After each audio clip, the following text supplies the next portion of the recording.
तो सबसे पहले आप सभी चैंपियंस का द चैंपियंस यूट्यूब चैनल में स्वागत करता हूं। दोस्तों इस वीडियो में हम देखने वाले हैं आरआरबी एएलपी सीबीटी 2 की एग्जाम के लिए और आरआरबी जे के एग्जाम के लिए अति महत्वपूर्ण प्रश्न लेकर आए हूं आप सभी लोगों के लिए। ठीक है फ्रेंड्स, तो इस वीडियो को पूरा जरूर देखिएगा।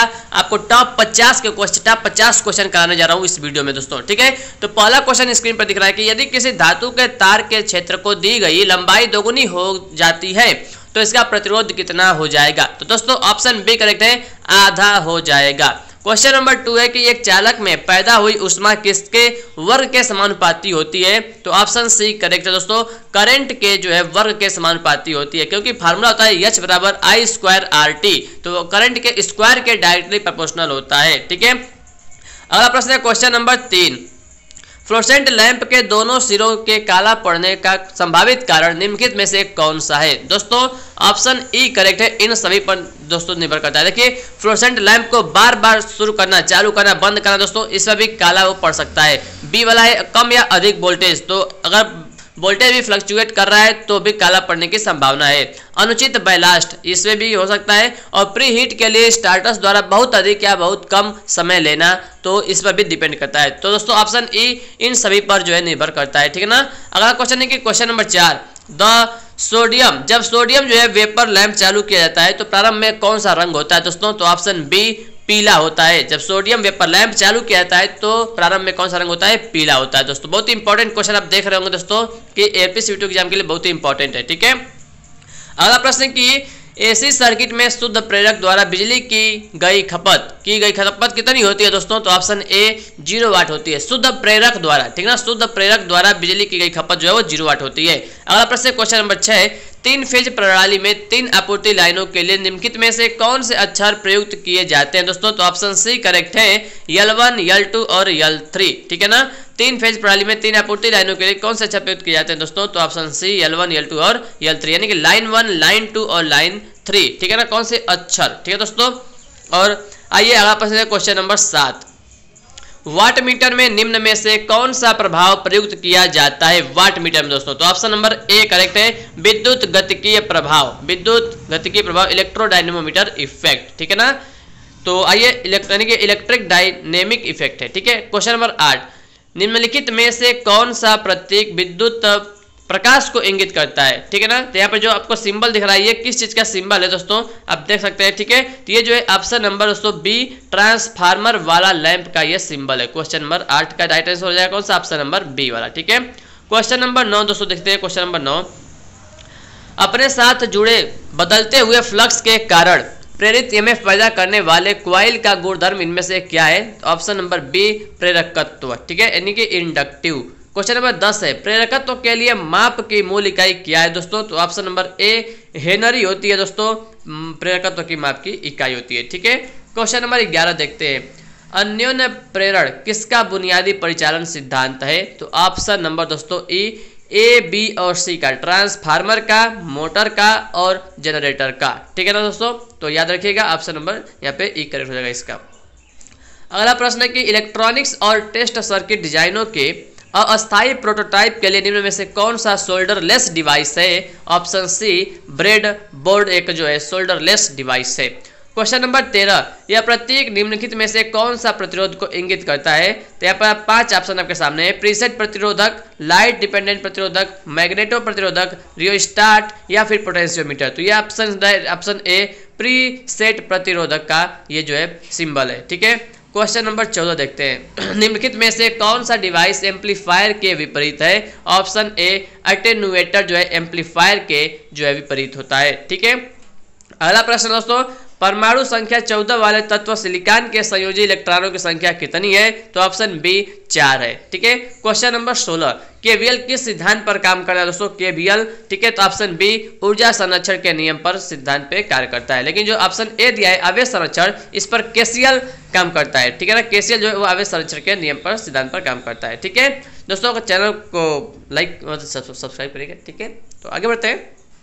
नए परिवार आए तो आरएमएस मान निम्नलिखित में से किसके आधार पर परिभाषित किया जाता है दोस्तों। तो ऑप्शन नंबर ए, तापन का प्रभाव।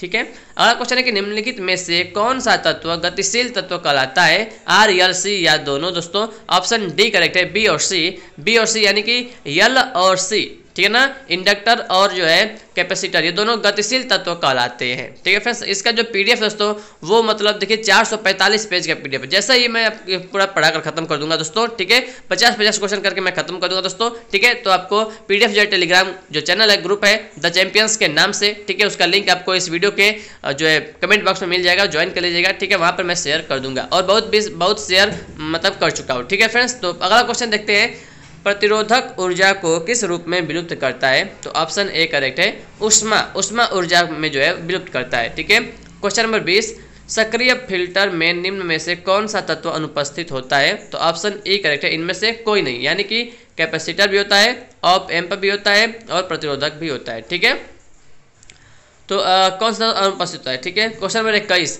विद्युत आवेश के प्रवाह की दर क्या कहते हैं दोस्तों? तो ऑप्शन ए इलेक्ट्रिक करंट कहते हैं। विद्युत आवेश के प्रवाह की दर को क्या कहते हैं? इलेक्ट्रिक करंट कहते हैं। करंट का फार्मूला होता है I बराबर Q/T। ठीक है ना। अगला क्वेश्चन है क्वेश्चन नंबर 22, 4 संयोजी इलेक्ट्रॉनों से कम परमाणु क्या होते हैं? तो ऑप्शन ए चालक होते हैं। ठीक है ना, चालक होते हैं। ठीक है दोस्तों, अगर 4 है, अगर जैसे अगर केवल जो है अगर 4 से कम है तो चालक कहते हैं, अगर 4 है तो अर्धचालक कहते हैं, और 4 से अधिक है तो उसे हम अचालक या कुचालक कहते हैं। ठीक है, क्वेश्चन नंबर 23, एक विद्युत क्षेत्र किसका विक्षेपण कर सकता है? तो ऑप्शन सी अल्फा कण का जो है विक्षेपण कर सकता है। ठीक है, क्वेश्चन नंबर 24, निम्न पदार्थों में से किसकी उच्चतम विद्युत सुचालकता होती है? तो ऑप्शन डी चांदी की होती है दोस्तों। ठीक है, अगर क्वेश्चन नंबर 25, अगर किसी प्रतिरोधक का रंग वाला जो 3 रंग वाला बैंड पीला है, बैगनी है और काला है, तो प्रतिरोधक का मान क्या होगा? दोस्तों इसको आप निकाल सकते हैं, जो आप याद किए होंगे। ठीक है, पहले ब्लैक होता है, ब्लैक, ब्राउन, देखिए पीला है तो BBROY, तो 4 से शुरू होगा। ठीक है ना, तो ऑप्शन नंबर देखिए कौन सा? ई वाला सही हो जाएगा ना, ई वाला 47 ओम। ठीक है ना फ्रेंड्स, ये वाला सही हो जाएगा। ठीक है, अगर आप नहीं जानते कैसे निकाला जाता है तो बताइएगा, कमेंट करके बताइएगा कि मुझे ये वाला नहीं आता है, मैं आपको अलग से बता दूंगा। ठीक है दोस्तों, टेलीग्राम में आपको बता दूंगा, शेयर कर दूंगा, या एक वीडियो भी इसका बना सकता हूँ, बना दूंगा। ठीक है, क्वेश्चन नंबर 26, एक 200 वाट 200 वोल्ट लैंप का प्रतिरोध क्या होगा दोस्तों? तो ऑप्शन बी 200 ओम होगा। कैसे इसको निकालते हैं दोस्तों? देखिए पावर का मान दिया है 200 वाट, वोल्टेज का मान दिया है 200। ठीक है, तो प्रतिरोध का फार्मूला दोस्तों क्या होगा? देखिए P बराबर होता है V²/R होता है, तो R बराबर क्या होगा? V²/P, यानी कि 200 × 200/200, तो 200 कैंसिल हो जाएगा, बचेगा 200, तो ऑप्शन बी 200 ओम यहाँ पे राइट आंसर हो जाएगा। ठीक है, अगला क्वेश्चन है दोस्तों, क्वेश्चन नंबर 27 है कि यदि कोई कैपेसिटर 20 वोल्ट पर 0.3 कूलाम का चार्ज वहन करता है तो इसकी धारिता क्या होगी? यानी कि कैपेसिटी पूछ रहा है, C बराबर क्या दोस्तों? इसका फार्मूला होता है, ठीक है ना। तो देखिए Q का मान दिया है, यानी कि आवेश का मान दिया है, और V का मान दिया है, तो फार्मूला दोस्तों क्या होता है? Q²/2C होता है, या 1/2 Q²/C। ठीक है ना, तो इस फार्मूला से लगाएंगे तो ऑप्शन सी वाला आ जाएगा 0.015 फैरेड। ठीक है ना। अगला क्वेश्चन दोस्तों कि यदि एक संधारित्र को 484 न्यूटन के रूप में चिन्हित किया गया है तो इसका मूल्य कितना होगा? तो ऑप्शन ए दोस्तों 48 या 4,80,000 जो है पिको फैरेड होगा। ठीक है ना, 4,80,000 पिको फैरेड इसका मूल्य होगा। ठीक है इतना। अगला प्रश्न है कि ISI कोड के अनुसार दिए गए रंग के तारों में से किसका प्रयोग अर्थ कनेक्शन करने के लिए जो है सुझाव दिया जाता है? तो ऑप्शन डी हरा का। अर्थ यानी दोस्तों ग्रीन, अर्थ मतलब ग्रीन। ठीक है ना, तो ग्रीन हरा याद रख लीजिएगा। ठीक है, क्वेश्चन नंबर 30 है, किसी जर्मेनियम डायोड के लिए नी वोल्टेज होता है, कितना होता है? ऑप्शन बी 0.3 वोल्ट होता है नी वोल्टेज का वैल्यू। ठीक है, क्वेश्चन नंबर 31 देखते हैं, शॉर्ट सर्किट की दशा में किसी सर्किट में कितना करंट प्रवाहित होता है दोस्तों? तो बहुत करंट, ऑप्शन सी करेक्ट हो जाएगा, अपरिमित करंट प्रवाहित होता है, इनफाइनाइट करंट जो है प्रवाहित होता है। ठीक है ना। क्वेश्चन नंबर 32 क्या कह रहा है कि अगर किसी ओमीटर किसी इंडक्टर में एक सिरे से दूसरे सिरे तक जोड़ा गया हो और सूचक चिन्ह जो सूचक 0 ओम दर्शाता है तो इंडक्टर है। तो ऑप्शन नंबर बी पूरी तरह से शॉर्ट है। ठीक है, क्वेश्चन नंबर 33, किसी ट्रांसफार्मर में ब्रीदर का क्या फंक्शन होता है दोस्तों? तो ऑप्शन सी, जब बाह्य वायु ट्रांसफार्मर में प्रवेश करती है तब नमी के प्रवाह को रोकती है। कौन? ब्रीदर। ठीक है फ्रेंड्स, आइए क्वेश्चन नंबर देखते हैं 34, किसी ट्रांसफार्मर पर पूर्ण लोड कापर क्षति 600 वाट है तो इसे आधे लोड पर कापर की क्षति कितनी होगी दोस्तों? तो ऑप्शन ए 300 वाट होगी। ठीक है ना, फुल लोड पर दोस्तों 600 वाट है तो आधे लोड पर जो है 300 वाट होगी। ठीक है ना, कापर की क्षति। ठीक है,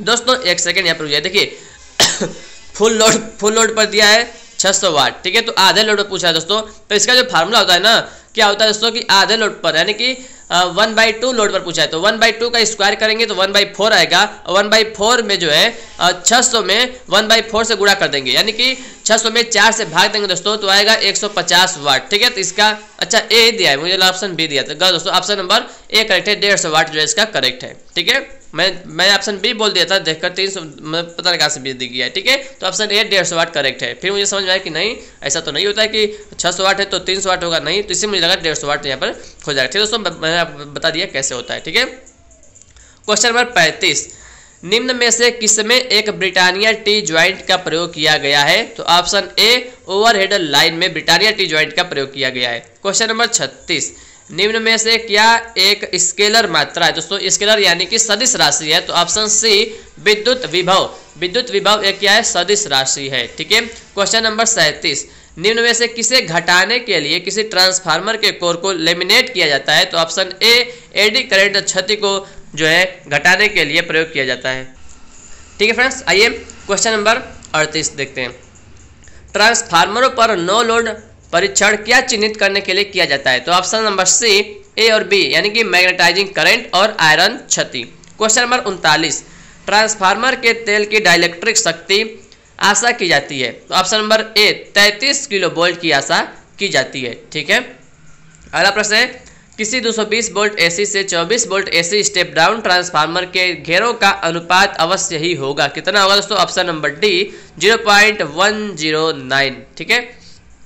अगला क्वेश्चन है दोस्तों कि देखते हैं, एक ट्रांजिस्टर में डिप्लीशन परतों की संख्या होती है कितनी? ऑप्शन ए 2 होती है, ठीक है। क्वेश्चन नंबर 42, किसी थ्री फेज 6 पोल 50 hertz slip ring induction motor में रोटेटिंग मैग्नेटिक फील्ड कौन सी गति पर घूमेगा? दोस्तों तो ऑप्शन ए 1000 आरपीएम पर जो है घूमेगा, ठीक है।